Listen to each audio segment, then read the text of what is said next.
And good evening and welcome to City Focus. I'm Marty Olsen, your host, and tonight I'm delighted to have back my good friend and yours, Mr. New London, Yep. Mike McLaughlin.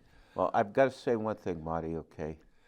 I usually am the worst dressed person, so I have no reason to comment. But the sweater you have matches your beard very distinctly. You look, you look like you're ready to do something tonight, and I got to commend you for it. And because usually I'm the worst dressed guy anyway. If I have a belt or if I don't even have socks, but that's the thing. But I mean, it is an amazing situation. Now, I was just looking at this. I've watched the City Focus preview of the show, 1,000 times. Yeah. And I was just wondering if that church that had that bad situation was one of the buildings, because some of the buildings that are focused there are there. I wonder if that was part of the focus that they Yeah, had. I'd have to give a more Yeah, critical look yeah, next week. I haven't given that consideration. yeah, That's, because a lot of the buildings around there were it, which was a that's sad certainly the situation. big story. I mean, it made national news, the First Congregational Church coming down. Yeah.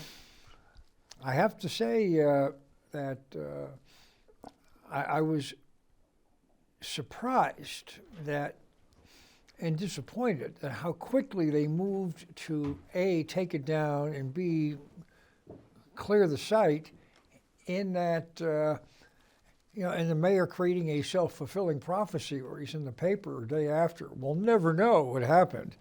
Well, when you clear the site, you will never know what happened. You know, one of the things is it was right in a big center of town. Like whatever street you went on, if you went up or down, you were going to be somehow inflicted. If you went past the post office, you went up by the guard, you went. Well, for about a week, you couldn't get to the post office. Yeah, and well, half the time you can't get to the post office. I have no idea who parks on that street because they're not. You can have that whole street filled up, and there's nobody in the post office. So, and maybe some of the teachers who work at the school that's right up the street there. But it's this thing. We'll get to that later because there's some other interesting information. But I mean, I'm sorry for the people. I mean, anybody who loses a place of worship like that. I mean, you've got to feel for them because it's been a tradition. Even if it's just a building, if you don't believe in the situation, the building has been a monumental tradition in London. Well, 170 years in the town. That's almost as much as me. But when I was driving, let's be honest, when you were driving me over, I was thinking of, we always talk about things or this or that.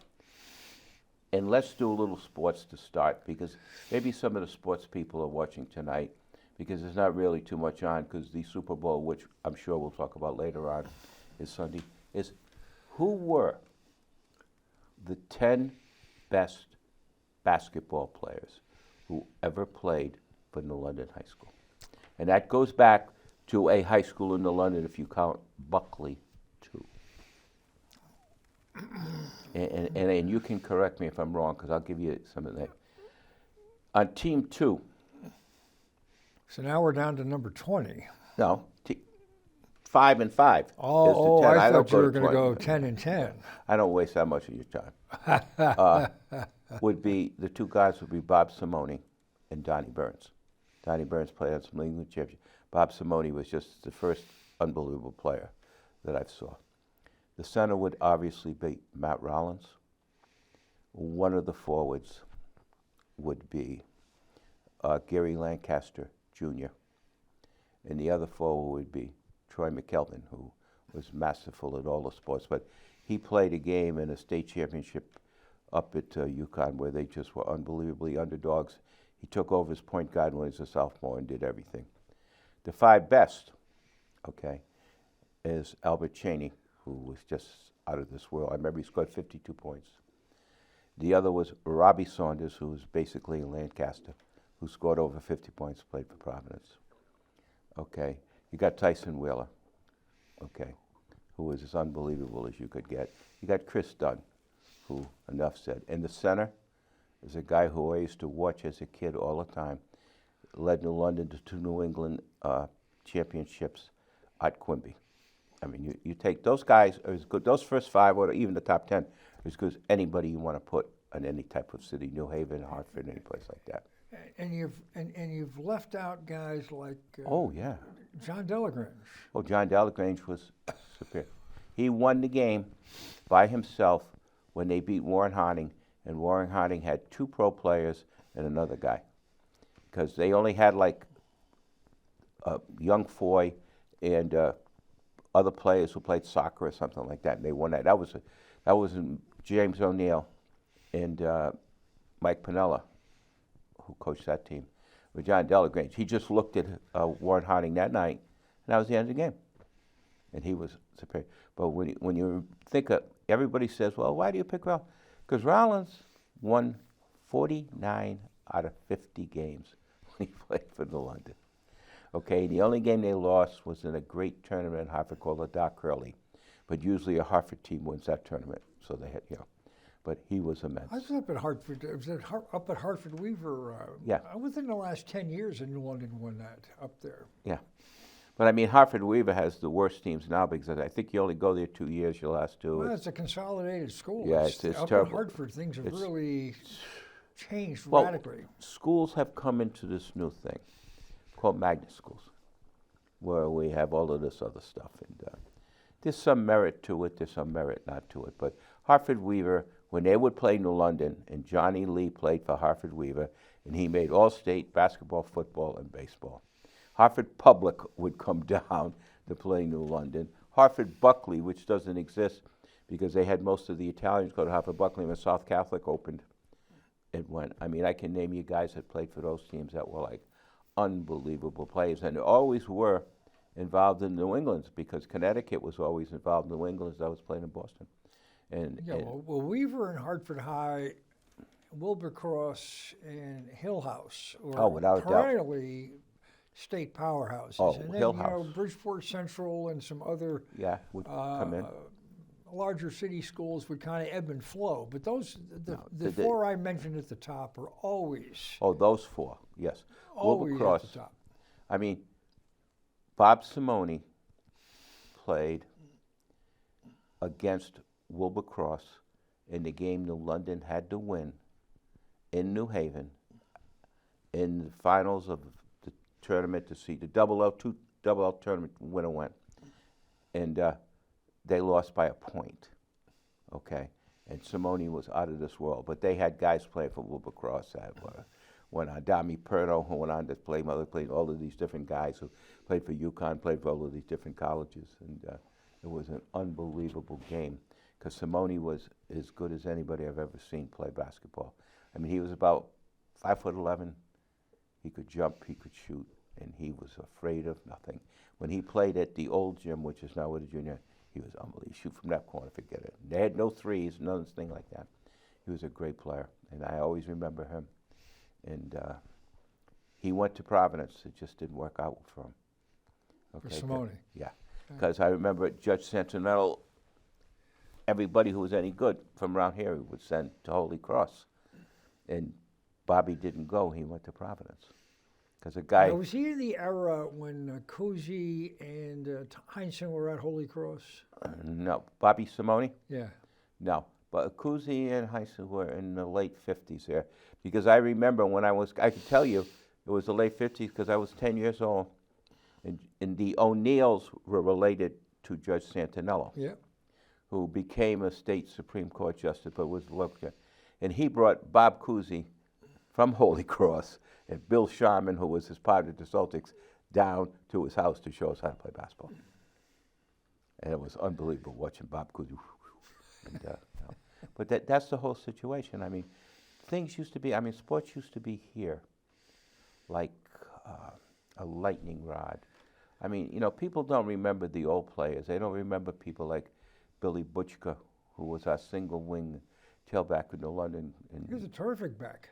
And Johnny Contoulis, who played in London and played for the Giants. And the other one, oh God, all of his kids went to East Lyme. Palmer Sibelia, who was the gym coach, who played for Purdue and played in the college all-star game. Okay, those are the people that they don't remember. They just think it all started. Or Dave Connors, who played for Purdue, but unfortunately Bob Greasy went there, so he went to Wake Forest. Billy McCarthy, who played 1 year of football, went to North Carolina, and these were the guys who just prior to you, they'd be like maybe 5, 6, 7 years older than you. And Judge Bobby Martin was the toughest guy ever. He was number 70, thought he was Sam Huff. Toughest guy. He had a twin sister who everybody broke everyone's heart. His sister Mary, she was his twin sister. And obviously she didn't look like Bob. And but he was he was unbelievable. Thought he was Sam Huff out there. And these are the different days. And when you talk about New London, of course, New London had 2,000 kids, because New London had everybody from Montville and everybody from East Lyme go there up until the late 60s. So, I mean, it was because they didn't have... By the time I was there, the East Lyme had their own school. Waterford had their own school. We had... But Waterford always had it. We had some kids coming from Salem, excuse me. Yes, Salem. And not many, but we had a few. Yeah, but I mean, when I went, they had... All of Montville went there. All of East Lyme went there. So, I mean, it was a huge school. Mr. Foy was our principal. Emphasis on Mr. Foy, because nobody called him anything else, including the adults. However, a great man that he was, and he was so professional what he did, his sons, Billy and Michael, would go over and visit Billy, and once in a while, Mr. Foy would play cards with us on Friday night. And he was not Mr. Foy. He was just, but he wasn't anything. You showed him nothing but respect. And he did a wonderful job. I remember when Richie, who is a great athlete at UConn, wrote the story about his father, where his father had to parachute over, I think, the Philippines, and broke his neck, and the Philippine people saved him. He wrote a book about it. Yeah, it's a wonderful terrific story. Because he always had a hook like this, Mr. Foy did. And he'll always be Mr. Foy to me. I don't care, even though I know his first name, you know what I mean? And it was something. But you think about things like this, and you think about things and how, and then you read, like one of the things you wanted to bring up tonight, and it's amazing. It's like the committee that had the X-rated film come through. It's in the newspaper this morning. Yeah, the finance board. That's you figure the finance board, okay, who has Arthur Lamro, big deal from St. Bernard's, Mr. Macrino, who did a lot of stuff in London, but is now the headmaster principal of St. Bernard's, whatever it is. And, he's the chair of the finance board. Yeah, and that's the thing. I mean, you look and you try to see someone of some importance after Tommy Major left, who has a pedigree of New London High School. I mean, you got to really look in all of the administrative positions and stuff like that within the city. And that's strange, because New London High School has been around. Well, it was called Buckley way before. But I mean, the recent incarnation was 1951, is when Buckley and Tech were consolidated to NWMI to form. Well, that's 49, that's 70-some years it's been around. You know, and like WMI, you're right, it's up by where the Williams School is now. It's where the girls went. Yep. Boys went to Buckley, and the people who wanted to learn a trade, like a Grasso Tech situation, went to Chapman Tech. And it was an unbelievable thing. And then when I went to high school, they combined those things, where the junior high school is now in Chapman Tech, and the Bartlett building, which is across the street. We had to cross the street to go to class with cars going up and down. And that was pretty heady stuff, because that was like that when I was at New London High School. Yeah. And it was kind of like you're on a college campus. Oh, you had to change buildings. I mean, because... you say cross the road, you only had a few minutes to get in between classes. So you had to hustle. You couldn't be screwing around. Oh, it was an unbelievable place. I mean, and some of the people that went to the school I just mentioned, many of them who played sports, but also many of them who are doctors and who are lawyers and all the different things now who went there were so, it was so involved with the situation that this is what you did. This is how you did it. I mean, we had teachers who are unbelievable. Ed Croto, who taught mathematics. I mean, if you didn't do anything in his class, you automatically got a warning slip. I mean, he would say, pass one, take the rest back. I remember we sat in a class one time with Ward McLaughlin, who wanted to become a doctor down at Yale, went to Yale and went to Yale Hospital. And I think Mr. Croto said to everybody in the class, except him, take one, pass the rest back for the warning slip. I mean, but it was a place you could learn. I mean, I didn't take advantage of the first 2 years, but once I figured out what you had to do, the last I really, and I always don't feel that I was ever cheated by going to that high school. And I've been to more colleges and had more degrees on the thermometer, and I never thought that I got cheated because I went to London High School. Okay, and it's an unbelievable thing. It was a great place. It was a great school, and all of the different things. Now, technologically, how can you be sitting at a finance committee and have this go on? What does it go across? What are you looking at? Well, this was a Zoom. Because I don't go to committee meetings. You have. But this was a Zoom finance board meeting. This was in this morning's paper. Yeah. They had some written by John Penny. The Board of Finance quickly adjourned its meeting Tuesday after video of a man performing an explicit sex act and narrating it. Now, it's interesting how to do that. Yeah. If I'm doing what I think, go ahead. Repeatedly during a live streamed presentation. The 10 a.m. Zoom meeting, hosted by Finance Director David McBride, was attended by several Finance Board members, including Chairman Macrino, Art Lamro, Victoria Muller, and a nude man who was linked in under the screen name Linda McCarty. See, my whole thing is, how does a person that has that weird type of sensation to do even know when the finance committee meets? Yeah, it's not a real high profile. Yeah, I mean, it's not something like in the paper, the finance committee will meet at 10.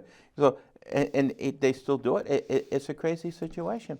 I mean, but that's not, it's an amazing. Only in New London.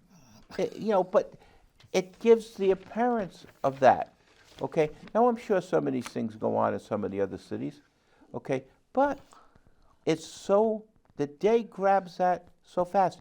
If you wanted to get a score of a high school basketball game the night before, you might not get it, but you'd get that news the next day. And that's the thing. I mean, and it seems like, I don't understand. I mean, I just see a big dearth of New London people being involved in what happens to New London. I mean, am I wrong because I'm not one of them? I don't think so. Okay, should I be one of them? Probably not. But I think there are many highly skilled people who are New Londoners, who have lived here, who have appreciated it, have gone to school, have been a success, who would love to take part in doing some of these things. I mean, how about this? I'll give you one, and I'll just give you my example so I don't have to use someone else's example. I decided that, one of the good places to be was to finish. I've always had this dream that when I finish working, I wanted to walk to work. Okay? Not anything about where I work now. Where I work now is a wonderful place. So I applied for this job in New London, okay, the youth affairs, okay? And now I've worked for the recreation department for 60 years because I work every summer for them and more in the fall and everything.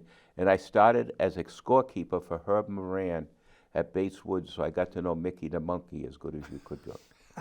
Okay, so I applied for this job, and again, I've done other things, college professor, going to school, I would everything.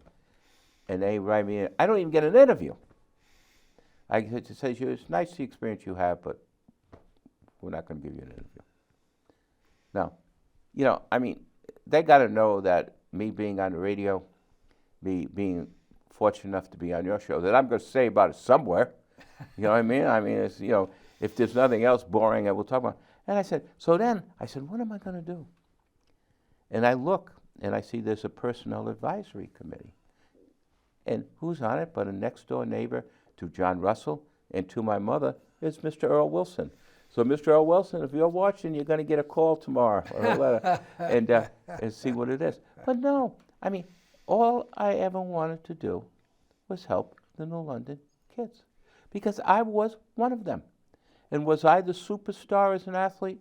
No. Guy got hurt the first play of any game I played. I broke my leg in 4 places, could never play. Okay? Your interest in the youth and sports in New London transcends everything else. Yes. And I want them to get the same opportunities I had. And I know what you have to do to get them.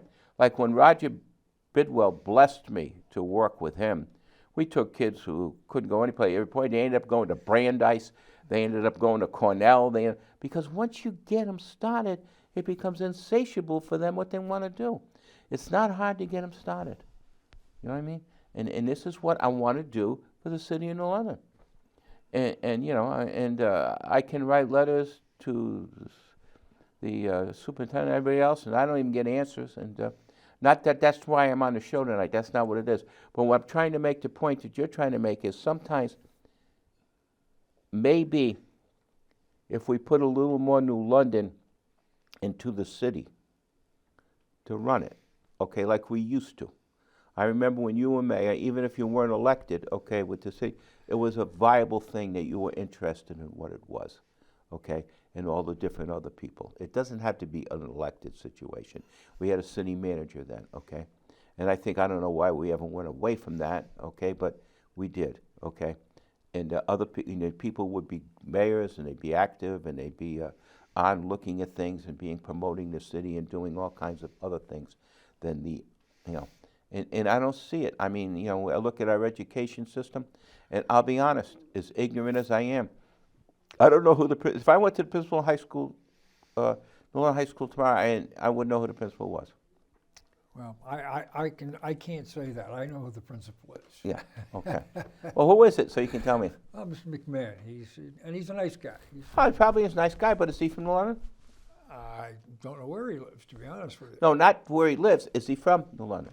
I don't believe so. Yeah, I mean, that's the thing. But I mean, I know who he is. Oh, yeah, but I mean, wouldn't you think, New London High School, you would know?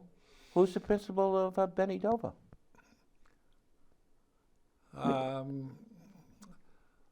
not positive. These are good kept secrets, by the way, you know what I mean? I remember when Jackie Cochran was the football coach, and they decided his way was not the way they wanted it. The one thing he did, the kid for the Packers, he told the kid for the Packers, go to a prep school. And he has had great success. And if he hadn't got hurt, maybe the Packers would have went further in the playoffs than they did. So talking about football, and you are in the Hall of Fame of New London. Okay. What about Sunday? Well, I think we're in for an entertaining championship contest. Why? Because Taylor Swift's going to be there? No, I just think we've got two quality teams, and the quarterback for Kansas City is certainly an exciting, dynamic player. Yes, he is. And but what does it say for the NFL bigwigs, all the people that do all the things and all the people that run all these teams, that the last guy drafted in a draft, not the last guy drafted by their team, the last guy drafted is the quarterback on the opposing team? Could you have written this story? I mean, if you were making a play? And that's the thing. I mean, that's what always leads to me believe. Because what has happened as I watch the football is the NFL the NFC, is just so lousy. I mean, you talk about Philadelphia Eagles, you talk about the Cowboys, where have they gone? Giants, I don't even know if they'll play. Washington, Commodores, whatever they are, they're not the Redskins. They're not the Redskins. Yeah. Okay, then you look at all those other teams. The California team, the only California team that made it is San Francisco. And, and there's none of the other teams. And now you have Kansas City, which has played numerous times there. They beat Buffalo, which was a very good game. And they happen to have a guy at the top of his game right now who is their quarterback. And they are determined as the underdog.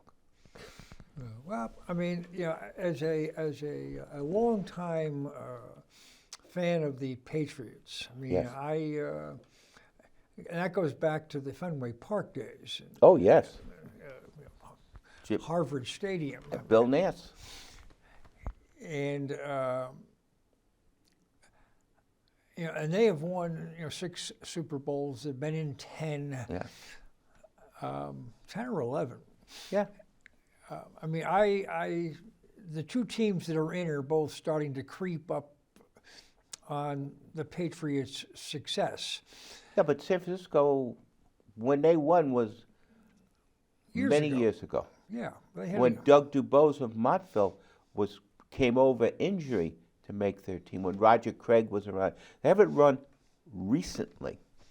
No, they had a Super Bowl run with, ironically, Jim Harbaugh, who just Yes. took Michigan to the college championship. And now I guess he's it's the going Los to the Angeles- Chargers, I guess. Yeah. But the Niners, I believe, have won 5 Super Bowls. Yeah, but 3 of them were like right in a row. That's with Joe 20 years ago. Montana and Steve Young. Yes. It's going back a ways. And when they beat Cincinnati with the guy who does all the announcing, Boomer Esiason. Yeah, but Doug Dubose was on those teams. Roger Craig was running back. He was the backup to them, kid from Montville, who was a great player, would have won a Heisman Trophy. He didn't wreck his knee as a senior, and he had redshirted, so he couldn't play. And then they did it different. You had rods, but what a player he was. But I mean, recently they haven't been any great world beaters. Okay, I mean, if you were to say, if we had a caller call now, tell us who the running backs for the 49ers are, you wouldn't get too many calls. Okay, and they have decent wide receivers, but I mean, and they have a couple of bows and a couple of defense, but that's the thing. But all of the players, okay, appear to be on Kansas City. Now, the whole thing is this, and you're a Hall of Fame player, and I don't say that lightly because, who you played against was when they were playing Fitch and Yeah, we everybody. played the Hartford schools. Yeah. How much effect does Taylor Swift have on this game? I think for the players, not much. Mm-hmm. I think it's more to goose the fans and. But how much does the league? The league seems to be so welcoming her that they score a touchdown. Well, they're playing her for as much as they can. I mean, Or vice versa. Well, yeah. I mean, it's a mutually. And she lives in Mesquamaket. And I mean, mutually beneficial, I suppose. Yeah. I mean, I don't. But you would think now, if you were let's say you became you became a national senator, wouldn't people, before they could take your picture, have to ask your permission? When you're a public figure, I would say the answer is no. Okay. So they can stick you on whenever they want. Yep. Okay. I mean, and when you sign up for that, you sign up for all that goes with it. Okay. Because they certainly have been taking a few pictures. Apparently, I just saw on the news before coming over here that some college kid has been trolling her. Yeah. And they filed suit to try to get this kid to back off. I suspect that may be challenging. Well, the amazing thing is, if you look at how unique she is, because I remember when she first started, okay, and then she had a period of time where she was not too big, but now she's hit the zenith. Imagine flying on a Saturday night from Tokyo to Kansas City and making the game on time. She's got her own jet, so that helps her. But I mean, these are the type of Well, situations. she's taking the shorter route. She's going to stop in Las Vegas where the game's being played. Yeah. Yeah, that's right. I forget that, because to me, the Kansas City's the only team playing anyhow. But she's going to go to Vegas. Imagine now. One of the biggest things that when you played, okay, was pro football players could not get in any type of gambling situation at all.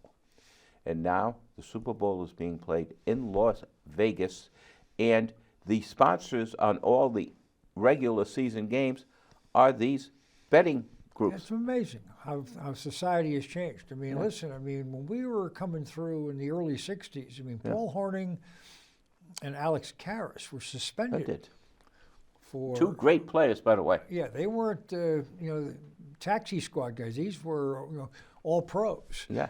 And suspended for a year for gambling. Yeah, because Alex Karras was as good a defensive lineman as there was, and Paul Hornung was a quarterback at Notre Dame, played running back for the Packers, but he also was their place kicker, which is a very unique situation. You usually don't let your place kicker run the ball and then say, no.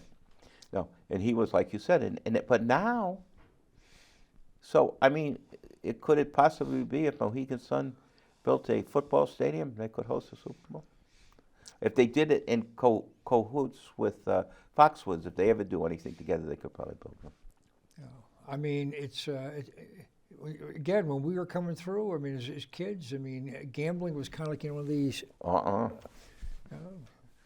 Not a good thing to do, not healthy. It was done in back alleys with runners. And, it's very interesting. Now, what would you say your personal pick is in the Super Bowl?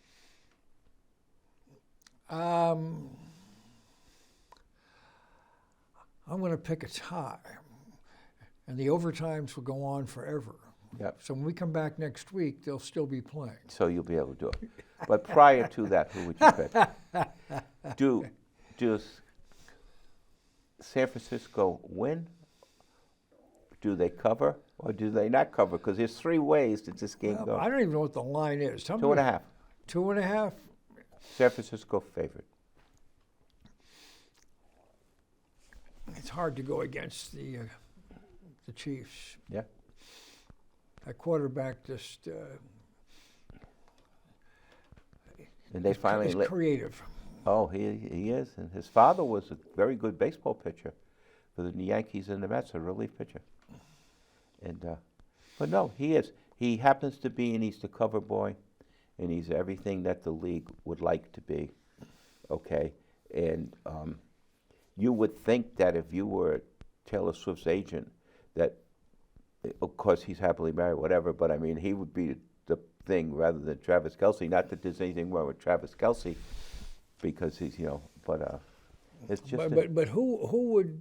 He's a terrific ball player at his position. Yeah, and for those folks who follow football, know him. Mm-hmm. His relationship that he has now. He's now put himself out into the pop culture world. Without a doubt. Even his brother is joining in, the guy who's the center for the Eagles. So, good for him, I guess. I don't know. But how does this just come up just prior to the Super Bowl, not a week before, but when Kansas City starts to make trade? It just seems so like, like so Hollywood. At this thing, and not that it is, they could be the greatest people in the world, because Travis Kelce is supposedly a very nice. Taylor Swift has always lived around here. There's nothing, You can't knock her just because she makes money and she happens to know what type of songs people want to hear. I don't begrudge anybody's success. No. Well, look there at are those success. who are jealous and they like to tear them down. I don't begrudge. Look at the success. Well. I remember when you were mayor. No, you seriously, you sit and you smile when you say it, but it was an important and a significant thing that we had. And if anybody enjoyed it, it was you. Oh, I did. I thoroughly enjoyed it. I had a terrific year at the helm. It was one of the best experiences of my existence on the planet. Yes. And why? Because you cared. And why? Because you're a New Londoner. And true New Londoner, whatever he can do to make New London better, will do. I haven't thrown in the towel yet. Now you got one more in you. And maybe if some of the people like me and some of the people who claim they're going to help you get off our behinds and do 15 times more than we ever did before, you could be sitting on its show. When they show City Focus, you'll be picturing your office.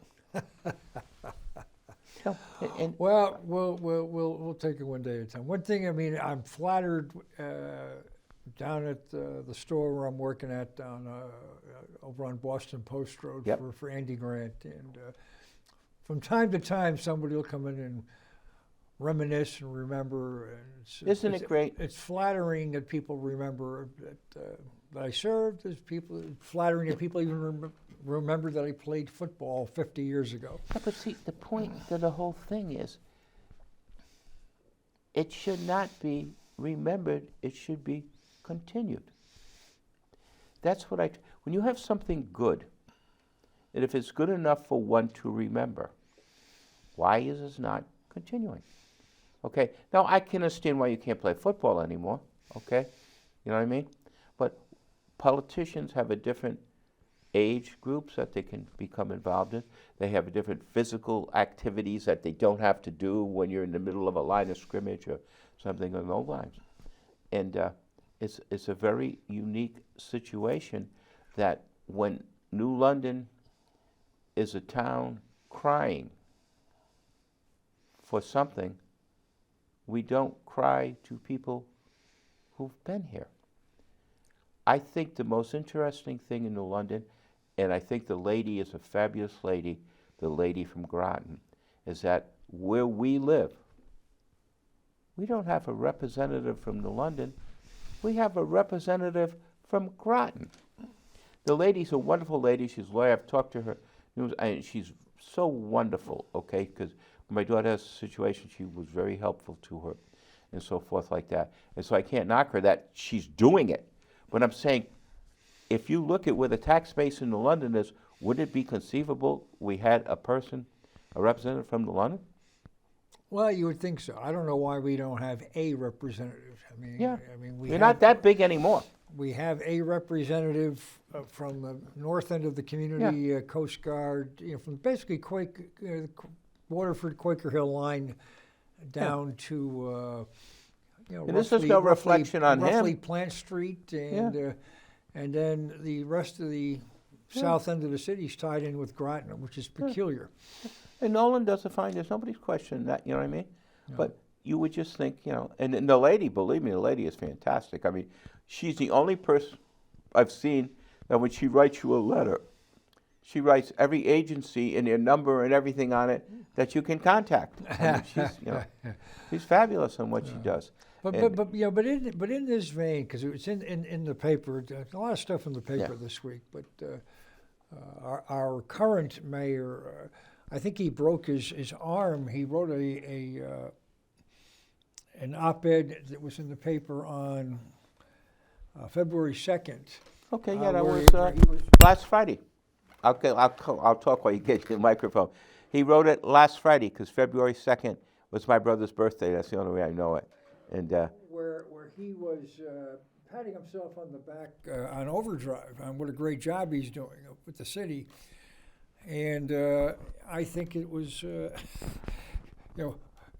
in order to solve problems, you have to recognize that you have problems. You just can't. And he, I don't know. I was brought up differently. You kind of allow others to sing your praises. You don't. Well, here's what I've always said. Like when I get involved with kids, whether they be New London, Montville, and they tell me what great athletes they are, I said, if you're good enough, you don't have to tell me. Other people tell you. And this is the type of thing. Anytime you got to write a letter or you got to do something, that must mean that somebody else missed that you did it, or maybe it wasn't as important, and it would be hard for me to figure out someone did the former that missed it, because it was on every type of media you could ever have. Yeah. And you know, that's the point. Was it a good job? Yeah, but does telling everybody how great you were? No. You could see it. You could see how he did it, how he got it clean, whatever. And I don't know anything about any type of situation like that, of what you have for time and what you've got to do to rearrange all these things and clean them up. But you know, within a reasonable amount of time, the roads were opened and things were done. So we can't knock that. But I mean, I don't think I think we saw it. We knew it, rather than. One thing I wanted to just touch on too, and we were touching on this prior to coming on the air, and it's about our friend and neighbor from across the river, Glenn Miller. Oh God! And the success that he's not the singer, the band operator, the real Glenn Miller. The basketball coach who's enjoying a rebirth up at St. Joseph's University in West Hartford, Division III, and what a basketball program that he has put together. Oh, I'll tell you what. Let me tell you a couple of stories about Glenn Miller, and I'll start with a situation that's unbelievable, because you'll never believe it because of where he is now. He was at Northeastern. Yes. Playing for Calhoun. He was a great player at Fitch. There's no question about it. He got to some grade situation, going to transfer and so forth, and people couldn't figure out where he could go or whatever he could, you know what I mean, and so forth like that. And then all of a sudden, it all went together for him, because when he was the coach at College. I was doing the games. They were undefeated. They went to the Division III championship. It's amazing. That's like 25 years ago. And he was unbelievable as the coach. I mean, he was. Then he, went to Brown from there. Went to Brown. He took a moribund program at Brown and made them highly competitive. And who's always been with him was Kevin Jaskowicz, who now is Coast Guard. All right. And then he got hooked up with Jim Calhoun. When Jim Calhoun went to St. Joseph's to start the program to where it is, and boom, he's done fabulous now. And Glenn Miller is one of these guys that knows how to coach basketball. He was a great player, but that doesn't mean that every great player. He is a better coach than he was a player, and he was outstanding. If you look at what he played at Fitch, I mean, he left-handed guy. He could do anything that you dreamed of, and he was very. And he started at UConn. Yeah, and I mean, from what I recall, I mean, he was just a skosh. Oh yeah. Not ready. I mean, he was not going to get the playing time at Connecticut. Yeah. UConn, that is, and which. Put him in why he transferred to Northeastern. So we went from the Huskies to the Huskies. Yeah. Ironically, we're Calhoun, and yeah. when I was at Northeastern, I mean, Calhoun was just getting started there. Yeah. And so, I mean, Glenn and Northeastern had some good squads that made the NCAA tournament during his tenure there. Yes, he did. And see, the amazing thing is, where do you think Coach Calhoun's first coaching job was? Old Saybrook High School. Yes. Imagine that, huh? As worldwide as he's become, and with all the national championships, with all the people that he's touched, people will say this and that, whatever. But when you look at the people that he's touched and what he's done for them of the positive nature, it's unbelievable. Now, nobody's perfect. I'm sure you can go, someone will call me tomorrow, oh, Jim Calhoun didn't say hello to me in some place, you know what I mean? But Glenn Miller is one of the perfect examples, because I'm so happy because he is doing what he wants to do, and he's having immense success at it. And he's not doing it at the top level. He's doing it with guys you've got to coach. Yeah. Well, I'll tell you, I mean, when he finished at Northeastern, and that's when Calhoun moved from Northeastern to UConn. I mean, he kind of took Glenn under his wing. Yeah. Glenn was an assistant coach and got his start in coaching with Calhoun at Connecticut before coming to College. Yeah. And I mean, Glenn, he has made the wonderful evolution that you dream of, because he was an okay player in high school, and but he's moved on, and he's a man that you'd want to be coached by. Yeah. Well, it's interesting at the local level. I mean, Mitchell's in a new conference this year. Yeah. And the conference incorporates this school, St. Joseph's, Yes. that Miller is coaching. And I went and watched them play over at the Yarnall Center a couple of weeks ago. And St. Joe's just put a major league whooping on them. I mean, they had 70 points in the first half and ended up with 120 something. Well, that's the type of player they get. But Todd Peretz, who's a terrific guy. Yes, and he he's is. the head coach He's for Lyme guy. Mitchell. Yep. But I mean, he and his players, after playing St. Joe's, they know now if they want to be competitive in this What they league, gotta do. what they have to do. 100% right. Because they were in a very small and relatively weak conference prior to the change this year. And this gave them a real good look in the mirror and see what we got to do with them, men. And we'll see, what they do, where they're going to get their players from, and how they're going to compete.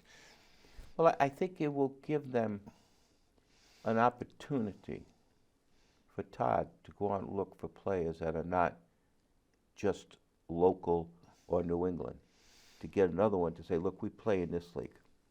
This is a situation we want to play. Okay? I mean, my whole thing of New London, which is so unbelievable, we are a town of 27,000 people. We got 3 colleges. Yeah. And the thing, too, with the Division III in basketball in particular, St. Joe's is a national quality program. Easily. In the conference that Conn College plays in, the NUMAC, a few years ago, Amherst was the national champion. Surely. And also within the same time frame, the conference that Coast Guard plays in, Babson won the national championships. You got these New England schools playing at the highest level. Because. And they come through New London. Yeah. No, it's like an unbelievable situation. I think that what we don't appreciate enough, we appreciate Coast Guard Academy, we appreciate Connecticut College, we appreciate Mitchell, but the sports they have. Because look at the Mitchell baseball teams of how they've been, okay?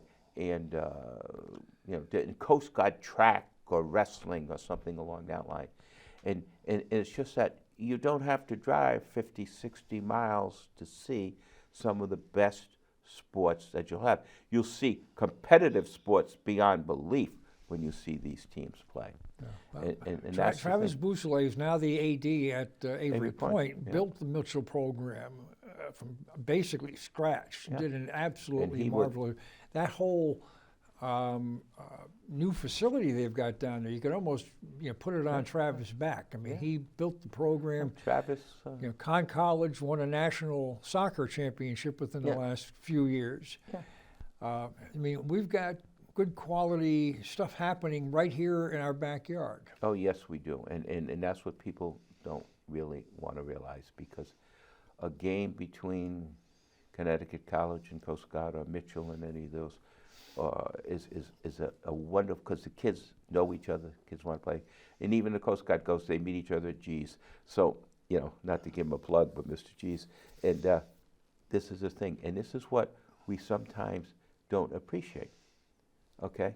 We'll go to see the Mohegan Sun play. They're a good team, whatever they are now, that, up there, but still, the team's here.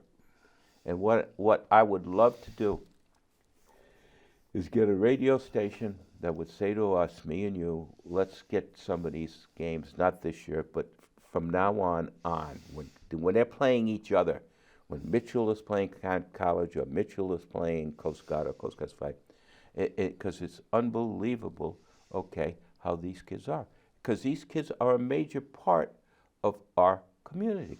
You see them at Mr. G's, you see them at Tony D's, you see them at all these other different places, the Guard Theater, whatever it is that you have. And this is all of our community, you know what I mean? And it's kind of a neat situation that we deal with. And how more prestigious can you be than the Coast Guard Academy? Because I've got a kid at Montville I'm trying to get in there now, and it's getting down to pretty close that he's going to make it. He's a wrestler, great wrestler, one of the best in New England. And, he's got degrees and stuff, and he wants to be an engineer. I said, well, he's listening. Well, I'll tell you, you can't do much better than a Coast Guard for an engineering degree. No, you can't. And especially in retirement at 38 years old, and then you go to work for Electric Boat, probably. But that's the thing. And what I always say is, we don't take enough of what we have. Okay? We don't take enough. We have people who drive 100 miles on a weekend to go to Ocean Beach, and we don't go. Okay? I mean, and the Guard Theater. But you do, because I know you're down there getting your exercise, and Yeah. you walk that boardwalk. Yeah, and the Guard Theater, I just go to every show they have there that I even think of. I've been to a show at the casino for 5 years because I go to the Guard Theater. I mean, the Seagulls do an unbelievable. Who they bring in? I'm going there Friday night. They have this this band who does all kinds of Allman Brothers songs and stuff like that. And it's, where I sit is unbelievable too. But I mean, it's just a unique situation. I can't promote this city enough, okay? Because I've always lived here, okay? I've always wanted this to be the best place it could be. I've always just can't believe that Ocean Beach is here and something, the 3 colleges are here. And I went to London High School, and St. Bernard's used to be here when they first started. And, and Williams School is here, and Electric Boat is finally in London. And would you answer me one question? We have 2 minutes left. Electric Boat, without a doubt, in the world, makes the best nuclear submarines. Yes. There's no question. They have buildings in Groton. They have buildings in New London. Why, if you work in Groton and you have to go to London, do you have to take a car or a bus? Why can't they make a ferry across? You would think if anybody that may be too simple. Although in the summertime they do have, as a tourist attraction, a ferry a water taxi. Yeah, but I mean, you would think they could go, and because I always hear the guys that work over in Groton say, oh man, I got to go over the bridge, I got to go, and there's no place to park and all that. It's just, boom, they're right across. And that's a fabulous place. Pfizer also, if you want to count that. Well, New London should count its lucky stars regarding EB in New London, because that facility that Pfizer abandoned. Yes, at the year of taxes. The fact that it was filled up by Electric Boat, we should thank our lucky stars. Yeah. That place was not built to be Mike McLaughlin's Pizza House. No. Our time is up, Mike. Thank you, as always. Yep. Folks, you've been watching City Focus. We'll see you again next week. Good night.